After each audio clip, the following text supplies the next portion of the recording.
What happens when a team missing several superstars walks into one of the toughest arenas in the NBA and still pulls off a stunning victory?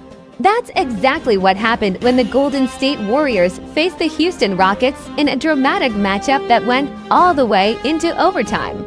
In a game packed with clutch shots, rising stars, and late-game drama, the Warriors managed to escape Houston with a thrilling 115-113 victory. But the real story? They did it without several key players, proving that resilience and depth can sometimes overcome star power. Let's break down what happened in one of the most exciting NBA games of the season. Game context 20-35. Heading into this matchup, the Warriors were facing serious challenges. Multiple players were sidelined, including superstar guard Stephen Curry and other injured teammates.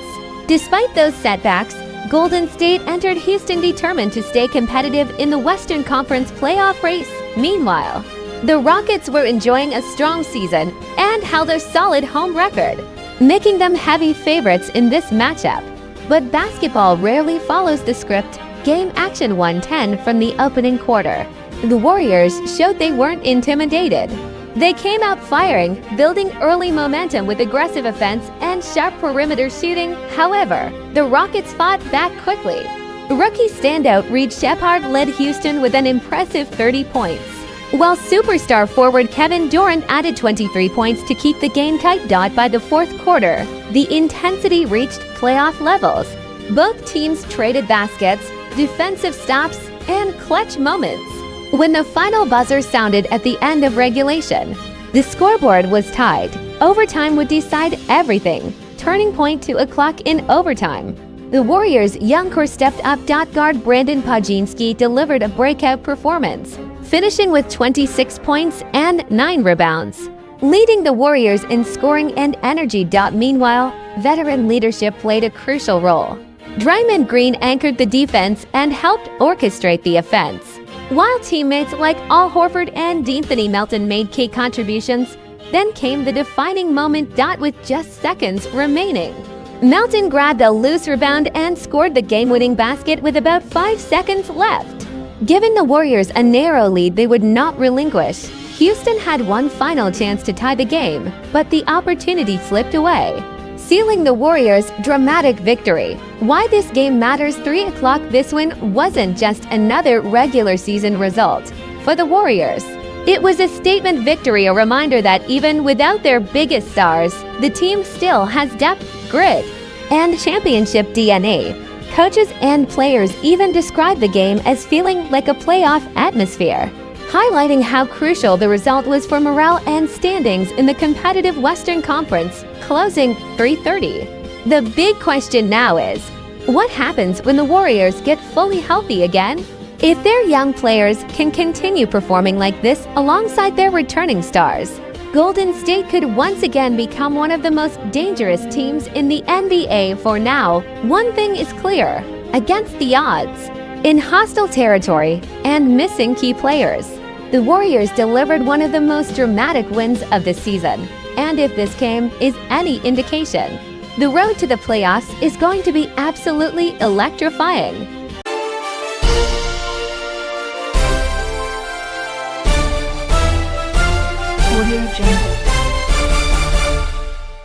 A major shakeup has just hit Washington. U.S. President Donald Trump has fired Homeland Security Secretary Kristi Noem, one of the most controversial figures in his administration, and nominated Oklahoma Senator Markwayne Mullin to replace her. The sudden decision comes after weeks of mounting political pressure and public backlash over Noem's leadership at the United States Department of Homeland Security. Kristi Noem, the former governor of South Dakota, had been leading the department since early 2025. During her tenure, she became one of the most visible faces of the administration's aggressive immigration policies and border enforcement strategy. However, her time in office was filled with controversy. One major incident involved the fatal shooting of 2 U.S. citizens during federal immigration operations in Minneapolis. Noem described the victims as domestic terrorists a claim that sparked nationwide criticism and bipartisan outrage in Congress. At the same time, lawmakers also questioned a controversial $220 million government advertising campaign promoting immigration enforcement policies. Critics argued that the campaign may have improperly promoted Noam's political image using taxpayer funds, facing growing pressure from both Democrats and some Republicans.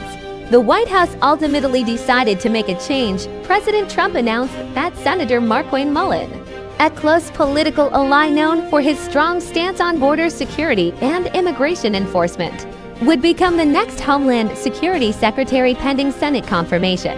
But the story doesn't end there. Despite being removed from her cabinet role, Kristi Noem is not leaving the administration entirely.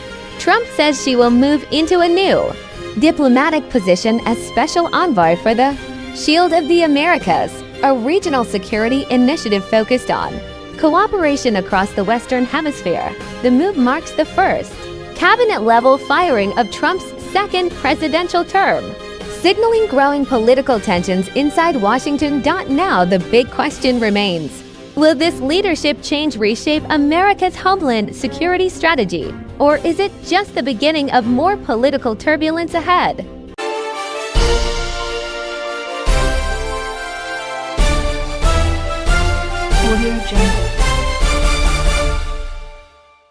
In March 2026, the world's attention is turning to northern Italy as the 2026 Winter Paralympics, officially known as the Milano Cortina 2026 Paralympic Winter Games, begins. But this year's event is more than just sport.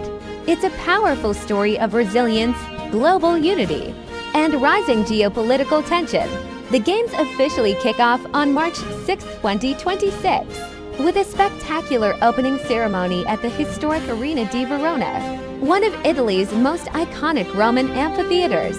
From there, the competition will unfold across the stunning alpine regions of Milan, Cortina d'Ampezzo, and Val di Fiemme, turning the Italian Alps into the center of the Paralympic world. This year's Paralympics are especially significant because they mark the 50th anniversary of the Winter Paralympic Games, a milestone that highlights 5 decades of progress in adaptive sports and global inclusion.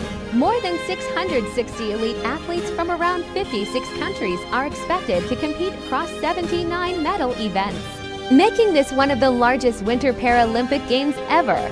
The competition will feature 6 thrilling winter sports: para-alpine skiing, para-biathlon, para-cross-country skiing, para-ice hockey, para-snowboard, wheelchair curling, and for the first time in Paralympic history, mixed doubles wheelchair curling will debut, adding a fresh competitive element to the Games. But while athletes prepare for intense competition on the slopes and ice, the Games are also unfolding against a backdrop of geopolitical controversy. The decision to allow some Russian and Belarusian athletes to return to international competition after earlier bans linked to the war in Ukraine has sparked criticism from several countries.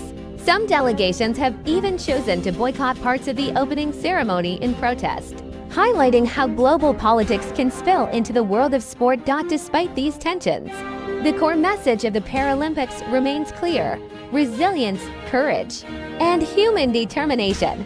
Some of the world's most inspiring athletes are set to compete. Among them are American stars like Oksana Masters and Brenna Huckabee, alongside Italian alpine champion Giacomo Bertagnolio, athletes who have overcome extraordinary challenges to reach the highest level of competition. And beyond the medals, the Games serve a much bigger purpose. The Paralympics continue to reshape how the world views disability, proving that athletic excellence has no limits. Over the next 10 days, fans across the globe will watch as athletes race down icy slopes, battle on the ice rink, and push their physical and mental limits for Paralympic glory. In a world often divided by politics and conflict, the Milano Cortina 2026 Paralympics remind us of something powerful: that sport can still unite people across nations, cultures, and abilities. And as the flame burns in Verona and the snow flies in the Italian Alps, one message echoes louder than ever: determination knows no boundaries.